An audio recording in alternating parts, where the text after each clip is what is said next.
Good evening and welcome to Adventures in DeFi Kingdoms. Tonight, this is Raph streaming to you live high above the Keep in the Hot Air balloon with a brand new microphone, and I have Neindorf with me. How you doing, Neindorf? You're sounding great, by the way. I'm doing well. Yeah, the listeners have really been on my case, and deservingly so. So, uh, here we are today. It is February 14th. It's a Monday. Hero Matching Day, as I believe it's called. I'll get in trouble for that later. And Yes. and we also had an AMA today with lots of goodies in it. So we got a packed podcast for all of you out there. All right, so let's first talk about. We got some intro items. Let me pull up my notes. Well, actually, let's go to question of the day first. Sure. Yeah, you basically let us off already with a mechanics AMA, and we'll get into these details more, but they'd mentioned some tournament style things for land. I think the question on my mind is really how do we prep for these tournaments? Where do we go with our heroes? How many? What types? What are you thinking? Yeah, I'm pretty excited. I think I'm going to spend much of my waking hour, possibly non-waking hours too, thinking about how I'm going to prep for this. Well, we know a few things to be true, and we'll get into this a little more later. But the first kind of hero combat for land is going to be challenging stats, and that's something that we've been talking about and expecting for a long time on our podcast. I think the second thing that's going to be true is, we, and although they did not say this in the AMA today, but we believe that combat's going to be based around a party of 3 heroes. And so having some balance to your heroes is going to be really important. And then I guess the third thing that we'll get into a lot more later, but traveling is going to be this interesting dynamic that makes there kind of an opportunity cost for who you're sending where. That I think will actually have a pretty big impact, and we got to be considering that into our calculus. So, how about you? What do you think? Yeah, those are some really good points. Some of those I hadn't even really considered much. I think for me, what it really comes down to is it's becoming more and more obvious that if you can afford more than one squad of, and like I said, wild speculation, we're assuming 3 heroes. It just seems like a good number. Um, but it seems like a set of 3 good heroes isn't going to be enough if you want to participate in a lot of what they have planned. Mm-hmm. And so, I think in my mind, I'm trying to say, all right, well, now I want to get to 6 or 9 quality heroes. And then, Great of course, point. you got your mid and low tier underneath that as supporting characters. So, like, what I'm realizing is maybe I have 2 or 3 really good heroes I like right now. I think I need to get that to 6 is kind of where I'm at. Yeah, I think you're right also to be thinking about it in squads of 3. And so figuring out who pairs well together and how do the different stats complement each other. There's some great resources out there speculating this. And, well, I'm spoiling all of the podcasts here, but you're going to ETH Denver tomorrow. And I'm hoping, maybe you can sneak in some super secret questions for the podcast here. I'd really love to know more about how the combat system is balanced. That's something that Hubert referenced several AMAs ago. Actually, I think that was the last game mechanics one, and that it was that the hero classes are balanced for combat. And what exactly does that mean? I think that's still something that's on my mind, and it's kind of puzzling me a little bit. Is it a giant rock paper scissors cockroach contest, or is it a little more like, I in my kind of PvP games past, I think a lot about Pokemon, and how you have different type advantages that really play a big role, and then the moves that you have different typing that can be super effective, normal effectiveness, not very effective, and even zero effectiveness against other characters. And could they incorporate that into the game? Where pirates have super effective damage against, a warrior because their bullets are piercing armor, something like that. Or maybe it's the other way around where, a monk has the ability to, heal the party, cure status ailments, and you bring them out, then you sub them back to get your your paladin tank back out there. So there's so many different ways that my head's spinning right now, and I can't say there's just one particular way that I'm setting myself up. Beyond, I am summoning a lot with Gen 1s, and the recent airdrop buffs definitely helped encourage me to do that. Yep, no doubt. All right, so let's transition into Discord and Dev Dive. Talk a little bit about the projects that we have going on. First off, giant thanks out there to Guy Kidd. It's been recently promoted to an admin on our Discord channel, and he's given it a complete facelift. So send him a thank you note in Discord. Really amazing work. We're really appreciative of what he's done. Yeah, I agree. It looks great. I mean, I think it's a lot more organized. That you can better get information by category. It's all stuff that needed to happen, and we, as more new people to Discord, didn't necessarily have the time or know-how to even accomplish it. So yeah, absolutely, we really appreciate that work. Yeah, and it's we're starting to build out our Discord community, and I think that's something that our main intent is. We want to have another resource for people who really care about questions like we just discussed in the question of the day, like how are we going to prepare for combat. That's the kind of conversation that we want to generate on our Discord. So thank you to Guy Kidd for making that a reality. All right, next we want to go into payment system. We talked about this a little bit during the last podcast. Wanted to refresh it again. We're still having problems with the Anchor payment system. And so we are going to be moving to a on-website payment system if you want access to the hero alerts and to the deeper levels of the hero matching. And so that's something that we want to give our community, plenty of advance notice on. We're probably going to have about a month gap. Our goal is to not double charge anyone through this entire process. And we might actually be pushing that forward and getting that out sooner than later. Neindorf, I know you had a couple different ideas that you were kicking around. Do you want to kind of go through that? Yeah, I think for now we'll probably suffice to say that maybe when the time comes, we'll put out another vote in the Discord channel on maybe what ways people prefer. Obviously, we can't make everybody happy, and we'll do our best to accommodate anybody. And I think I would say we'll look forward to that, and that way you and I kind of have. We collect our thoughts, see what's possible and what's available, and then we'll see what the community thinks.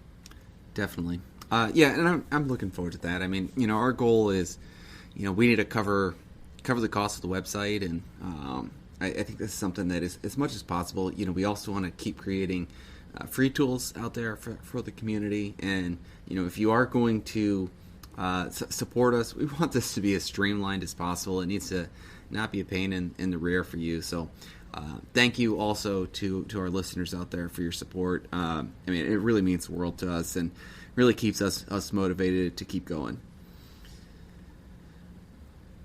All right, so next we had on Discord, one of the things that Guy Kidd put out there is a vote on kind of the direction of development that we have going on. Neindorf, if you want to walk us through what are we looking at? What did the people say?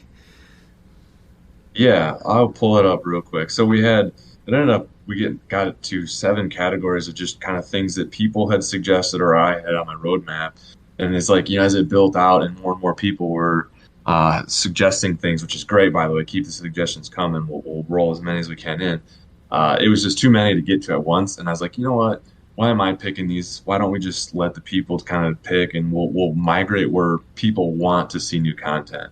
And so I guess I have to thank the community for basically making a tie and doubling what I want to accomplish in short term here. But that's awesome. That means that there's some good content coming. So the two that tied effectively were adding more information to the hero comparison page, somewhat similar to what the hero bot does, kind of sucking in some of that information too, maybe adding additional coloring for more mutations down the recessive chains, and possible if you're going to summon, maybe a summoning comparison percentages window also. And I think that's totally doable. I've even kind of started on that on the side a little bit with some Excel sheets to make sure I can kind of replicate the math that HeroBot does. And I want to be telling the same story to make sure I have all my math right for that one. And then another one that tied with that is adding a combat corner page, which we talked about in the past. Which my goal for that page, I'm almost there too on this one. So this is great. I think you guys chose the ones that I'm closer on, Well but played. I want to be able to, you put your address in, and here's your list of heroes. I want you to be able to, say, hit the checkbox next to three of them, and boom, your radar chart just kind of fills out where, these three heroes that you've picked are super magic heavy. And you can see that if you get into some physical damage realms that you might be hurting, and kind of play around with selecting different heroes, even different rarities or whatnot. So yeah, basically, more hero comparison information and a combat corner page are the top two on my list, and I hope to get some of that stuff out here this week yet. So stay tuned. Yeah, that's fantastic, especially with the advent of hero quests or land quests coming out, and now knowing that having that combined stats information is clearly the basis of the first iteration of PvP combat. So pretty cool. All right, well, let's go ahead and go to State of Heroes, something that I just wanted us to cover a little bit. There's obviously a ton of heroes in the game right now, and it feels like the price floor of heroes is sinking a little bit. I want to know, how are you doing with summoning? Are you in a holding pattern? Are you in a summoning pattern? What's kind of your current approach to the market right now? Sure. Yeah, so I had just finished up. We've kind of started referring to these as a crew. I don't know. It's kind of the lingo that when we find a pair of 10 out of 10 Gen 1s to run through, say the first five summons with, we'll refer to that as our crew, right? So I had just finished a crew, and, so then you end up with seven heroes, and hopefully you get some good summons out of that, and you have some that you keep and can add to your hero stable. Or otherwise, you kind of end up selling, if you get a bunch of Steves, well, you kind of got to dish them. And as we sit here right now, the hero floor is 38 Jewel. So, Woof. you got to think about it, right? Yeah. We kind of, it helps a lot that when we have our turns with the Gen Zeros, that you can make a Gen 1 for usually around, well, it depends on what the rental fee is, but usually around 80 Jewel. So that helps a lot, because you got to then add all your summoning fees. But I guess what I'm saying is I am still summoning. I'm currently just finished up with the crew, so I'm looking for the next parents, if you will. So I'm sort of trying to sell a few that I'm not going to keep. I have a couple that I made that I will keep, especially with some of this combat we've discussed. I want to keep more rare, advanced plus heroes on order here. So that's kind of where I'm at. I'm still summoning where it makes sense, but I'm not going crazy either, I would say. Yeah, I've been trying this strategy as well, and I just got done with the first five summons on a warrior knight pair, and I'm not sure if I had good luck or bad luck with the results. It was something I was actually getting pretty excited about my luck early on in my first few summons, and it really petered out at the end, getting a few warrior fishers. Yep. Common warrior fishers that obviously are selling. I mean, I think warrior fisher you got to sell under 38 jewel in order for it to go. Is that Todd the Warrior? We decided, I think. Yeah, yeah, Sorry if there's any Todds out there. yeah. Todd the warrior, Steve the pirate. Yeah, sorry, Steves and Todds out there. We like you, we promise. And so if we need to come up, question for our listeners, go ahead and give us names, and we need some diversity in here. We need some girl names going That's on. right. So help us out on Discord. Shoot us some names on the lousy heroes that show up, and you're just you want to cry yourself to sleep because it's like, oh my gosh, I know I lost at least X number of jewel because of that. Hmm.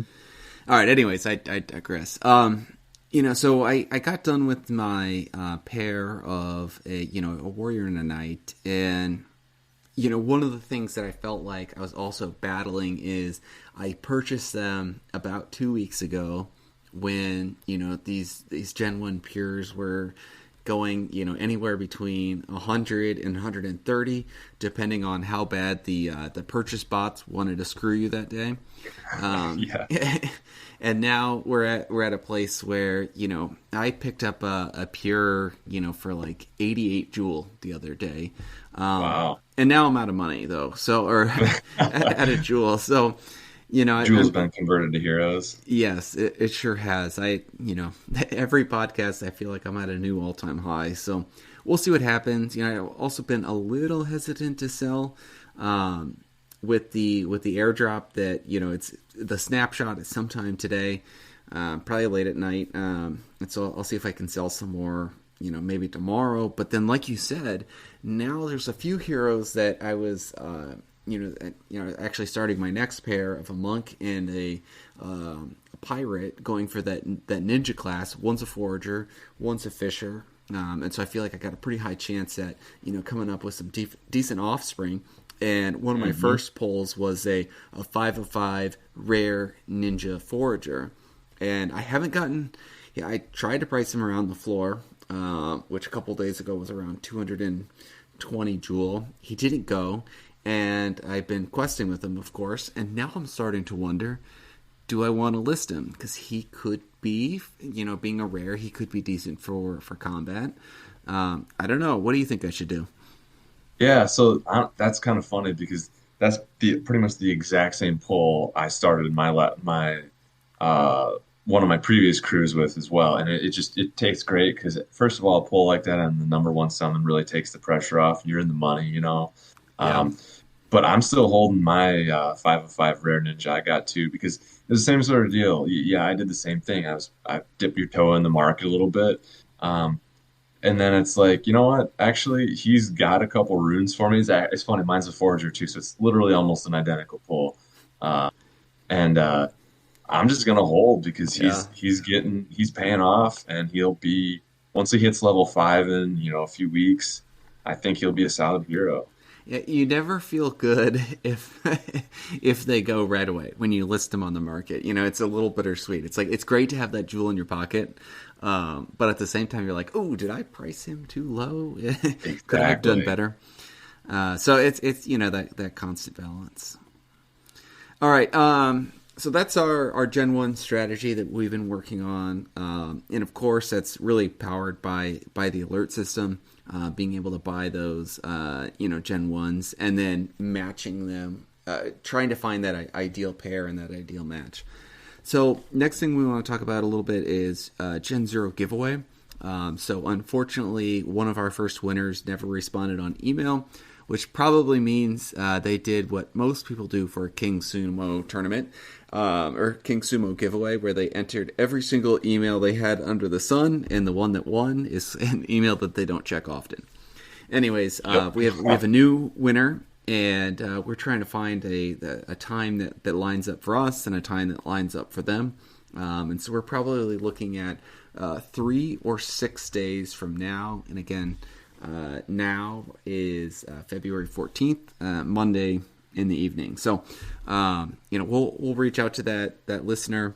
I hope it's something we could stream, but based on how my OBS studio crashed the last time, it might be something that, we just end up recording and then we post live later on. Yeah, that sounds good. I think that's good it's just kind of fun to sit with the winner and you chat with them a little bit, see what they're hoping for, and I think there's value, and it's just kind of it's community building too, right? So I think we should try to get that out there if we can. Yeah, and I feel like I'm learning a lot too.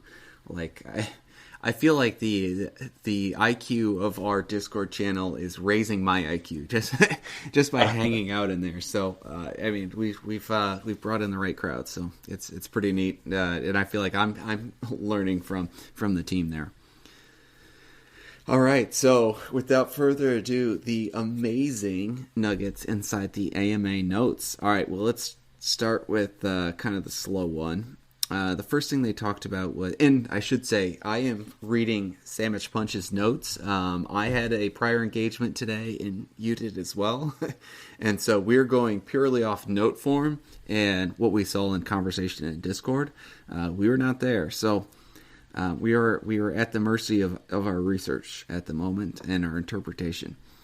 Dex voting, and so they've recently voted on a new protocol. It sounds like to me to stabilize what coins will be considered to be on the Dex and why.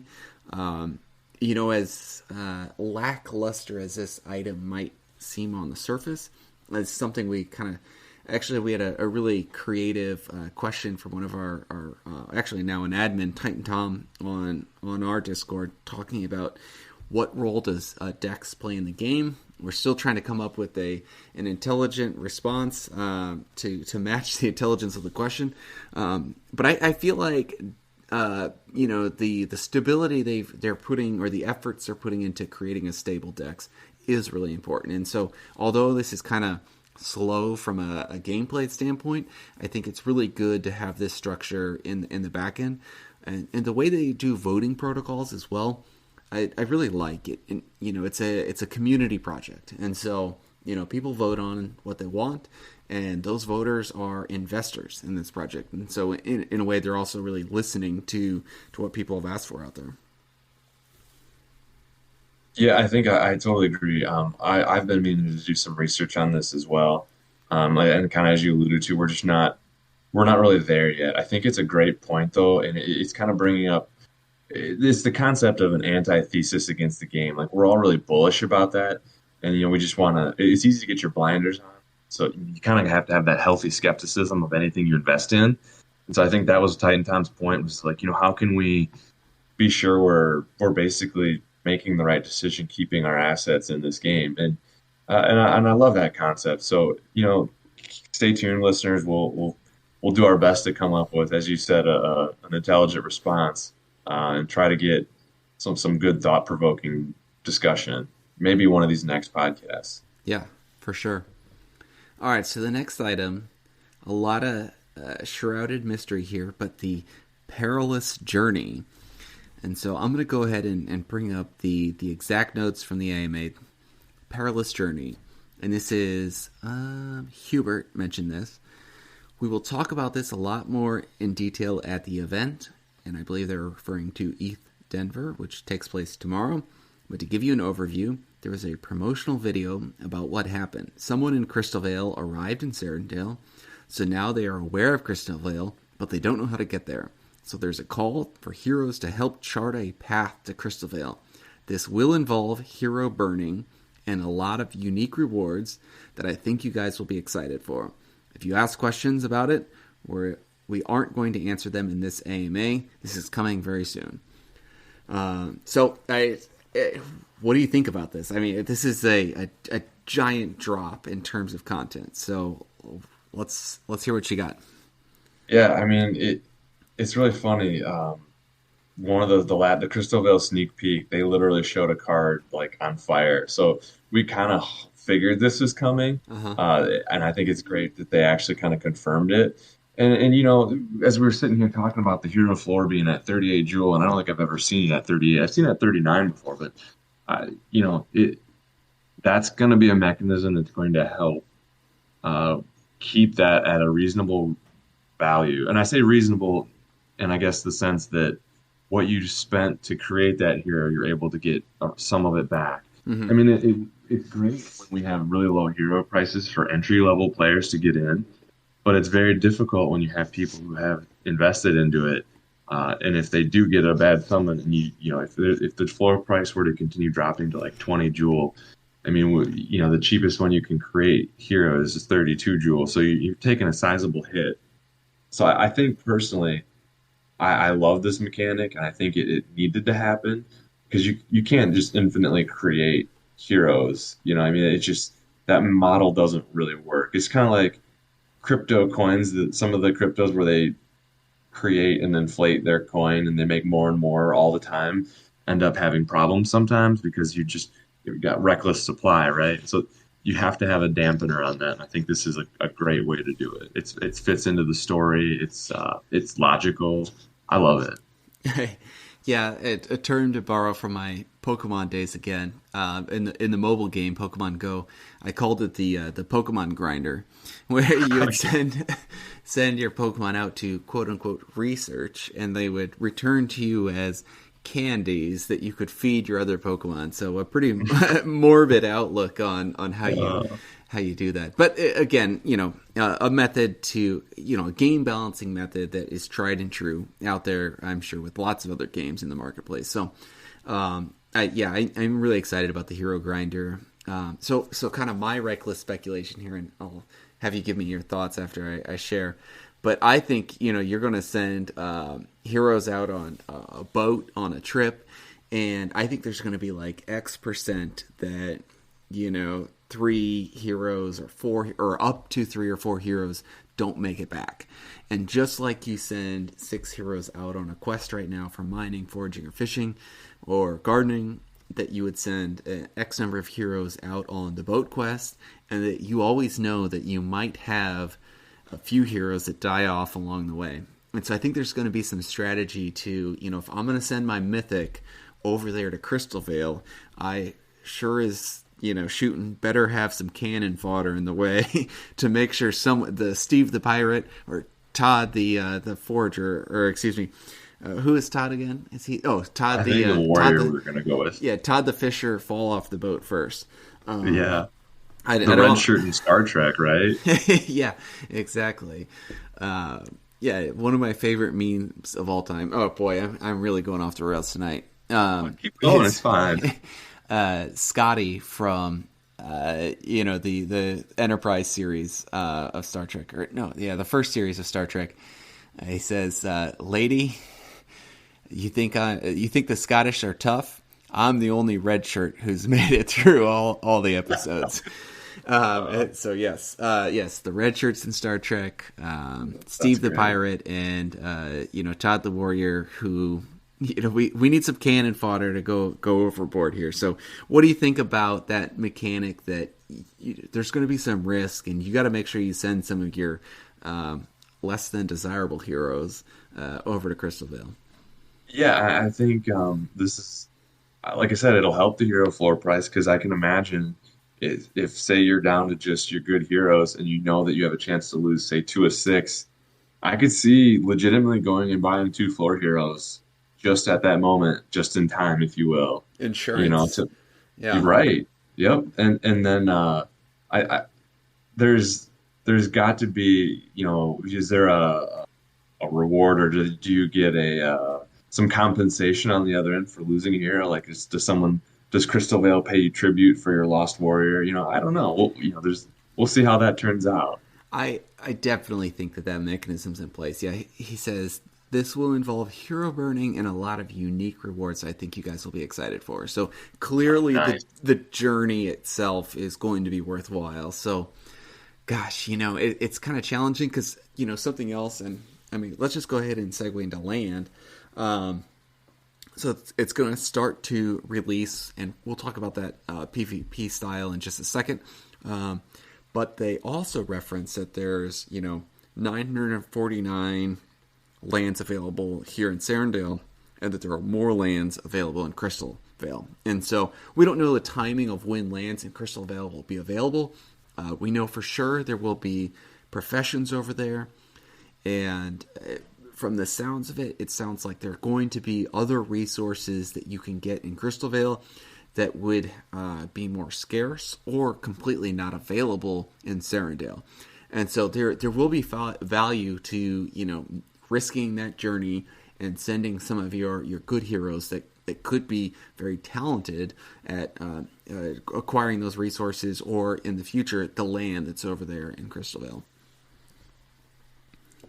Yeah, I can't wait to learn more. Honestly, this is one where I don't even know where to start speculating, because it's like it's so wide open yet. So we all got to stay tuned and watch those AMAs, and let's enjoy every bit of it.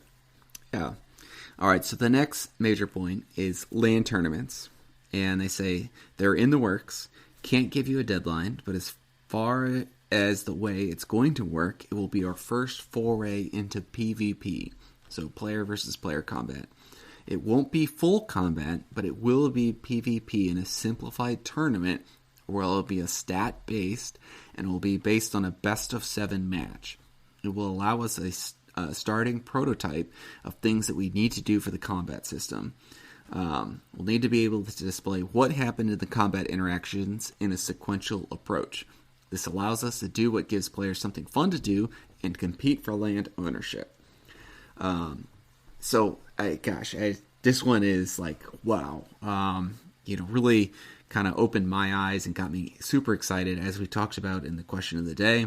I think this is something that, we thought this was going to be, this is something we talked about on this podcast. We thought this was going to be their first foray, is exactly this, where you challenge stats and be stat-based combat before it gets into a more complex system. So I know we talked about this a little bit and covered it already. If you're all right with it, are you okay with moving on to the next section? Yeah, let's go. All right. Let me bring up my notes again. All right, so the next section I want to go through is traveling. And, I don't want this to be an I told you so podcast, but I feel like you nailed this one on the head too, where they talked about traveling having an opportunity cost to it. And that when you travel to another spot on the map, it is going to require some kind of trade-off or opportunity cost. It could be in stamina, it could be in time. And they mentioned, they currently are so I'll just go ahead and read what Penguin said. As far as things in the pipeline, Hubert mentioned the perilous journey, land tournaments, combat system, and another thing in the pipeline is travel. So we have a big, beautiful map with the art development worked on. In the first expansion, the 100 lands. One thing that we'd like to have with that is the ability to move around it and do quests specific to a region and fight enemies in those regions. To do this, we need a good travel system that is blockchain compatible. There might be some mock-ups that may get posted in the voiceless chat. And so there's an image over in DeFi Kingdom's voiceless chat. Go check that out. Ideas and technology here is pretty novel, so we're excited to get this out to you. And so it's clear that you're going to have to send your heroes around the map. And I think one thing that's a little different than what we expected is based on the distance from the keep that they have in this little image that's shared, that it seems like, even in small travel distances that you see even within the 100 plots of land that are already released, that you're going to have to pay a travel cost. And do you think, my first question for you is, do you think that traveling will have a variable cost to it? In that, traveling to a shorter distance will take less time or have less opportunity costs or less stamina, so on and so forth? Yeah, so I guess I'll just equate it to things that I've seen in the past. I forget what game it was exactly, but maybe it was like it was a civilization builder. I forget which one, but basically, you would send your armies across the map, and it would take so many turns, if you will, to get the armies across, and then you could invest in the land and put roads in, and then you could shorten the travel time. And so now my mind is spinning. Like, if there's a travel cost and I own that land and I build roads, do I get to collect that travel cost? So these are the sorts of things that, because they've said they want land to have value. And if you own one of those lands that's right outside the keep and people are traveling those roads constantly, like that would be a huge source of income, I have to imagine. So that's where I'm at right now. That's the big thing that's on my mind when we talk about travel and costs. It's you're paying the road tax, We're going to start calling Neindorf Travelocity here, because I think you hit the nail on the head with this one, just like your first prediction. You could not be more right. And go to those previous games, man. There's been so many great games in the past, 20 years. I feel like we just got to recreate the best of them. And I think that's kind of what DeFi Kingdoms is doing. They're taking the best games and trying to pick pieces and make the best summation. So that's kind of what leads me to this stuff. Yeah. And so actually that segues me nicely into the next point. So they talked about land being associated with some kind of resource management system. where heroes contribute to gathering resources, land being available for guild systems. They talked about, if your guild has multiple plots of land, could potentially the size of your guild actually have a cap to it, depending on how many lands you have. And mentioned that there is a ton of utility for the land in the future. I think you're onto something here. I think that's brilliant. And for a landowner in the future, you're going to have some trade-off decisions. Like, do I want to spend my own resources as a landowner building better roads that people want to, go through my path? Or do I want to spend my resources, creating a better mine or a better fishing pond, something, or, maybe people construct armor or weapons on a building that you have on your land. And so I think there's going to be just that ton of flexibility in the future that, we all have to look forward to. Yep, absolutely. Seeing how this builds out is going to be very interesting, and it'll be very profitable. And we've heard the devs say that. So Right. get And your heroes ready. very scarce as well. Yeah, so the next point, kind of speaking of armor and items, they talked about crafting. And so here it is. Dagmore has been heading up a crafting system for us. Level 10 profession quests have been somewhat delayed because we're trying to get some of the resources that will be used in the crafting systems built into the game. And so something that that wasn't on my mind, of something that's coming so soon, but I think definitely plays into land being more valuable, and then, as we'll talk about here in a moment, in PvP, also items, weapons, things like that having a bigger role in the game. I also hope Yeah, absolutely. I also hope that maybe there's a opportunity to balance some of the professions as well.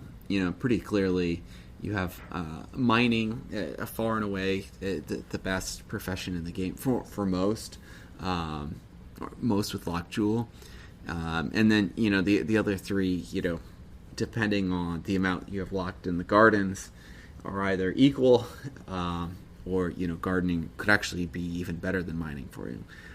And so it'd be nice to see some balance to those professions, maybe in how many items or the kinds of crafting items you could get. All right, so they made another note on hero ROI, and I think this is something that they continue to harp on, that while they're interested in keeping a balanced cost of entry, they're going to be introducing mechanisms like the scholarship program in the future, that they don't care so much about the the hero floor price as much as they care about heroes themselves having a return on investment. And they haven't mentioned what that time frame is, but I think that is something that's important, that will continue to play into their development of the game. Not a lot to talk about there. We've covered this one before. Anything you want to go over, though?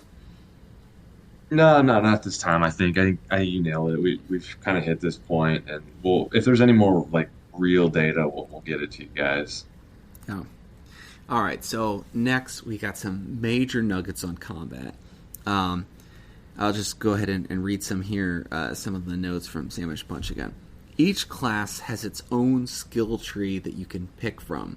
So it will be a game of what is the best combination, and we've never had the intent for genetic skills to be the primary way to gain an edge over higher ranked classes. And so a lot to unpack here. The question was about,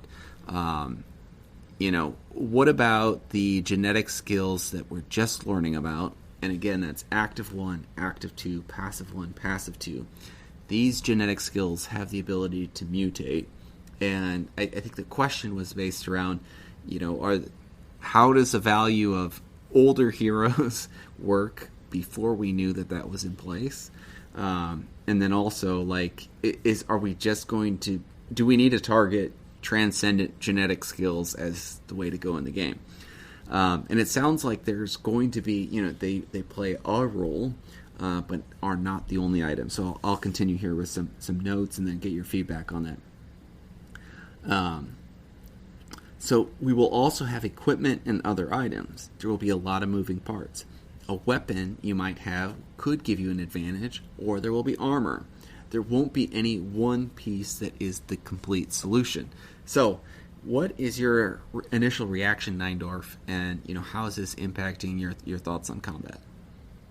Yeah, so I think it leads me in a couple places. I think, now we've got class skills in the mix that we don't know what they are.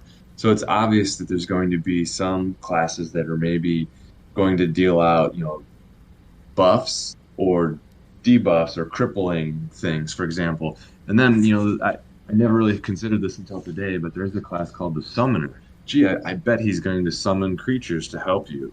I just don't know why I never actually like really thought about it. So I think that's going to be a thing. Maybe he creates an army of minions that you can kind of maybe it's the meat shield, right? You don't need a big tanky warrior. If you have a summoner, maybe he can create a shield. So, and then you combine that with equipment or amulets that might provide boosts. I mean that yeah, this is shaping up to be quite a complicated system, and and that's great because now it's not all about who has the mythic dread knight, right? Maybe he's got his weakness, and if you know that he's out there, you can set up to counter that weakness, and to give yourself an edge with maybe just an advanced class. You know what I mean? So I think this is great. And I think I can't wait to see how all of this plays out. Yeah. So let me ask you a serious question here. Would you rather fight 100 horses that are the size of a bun bun, or would you rather fight one bun bun that's the size of a horse? I don't know. Horses can be tamed. I don't know about bun buns. Those things could be crazy for all we know. They could be absolutely feral. So yeah, I think that's an interesting thought on the summoners, and I like that kind of idea. That they could create some meat shields for you that really evolve some complex elements into the strategy that I'm looking forward to finding out more about. So the next item that I pulled out from the AMA notes kind of complements that very well.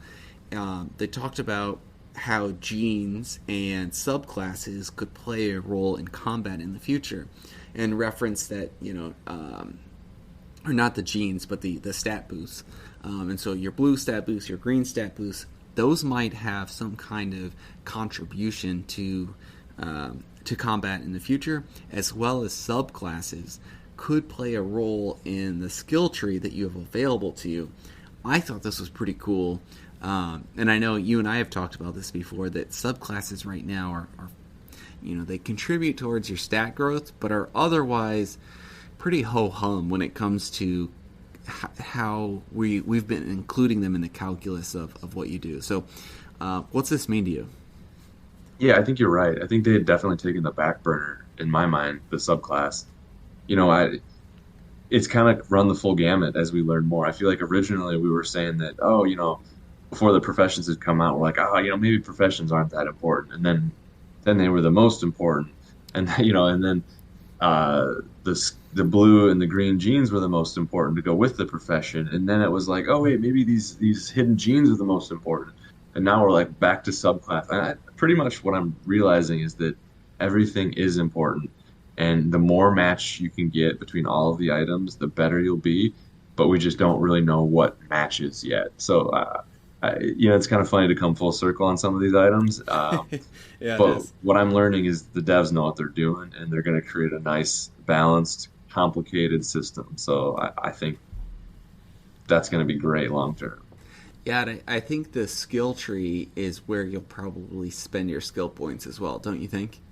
Yeah, that makes perfect sense. I mean, there's countless RPG games out in the world. This is absolutely, not a novel concept by any stretch. And so I think that's the right place for the skill points to go, and how they'll complement the system. All right, so you're traveling tomorrow morning. Where are you going? Yeah, so it's kind of funny.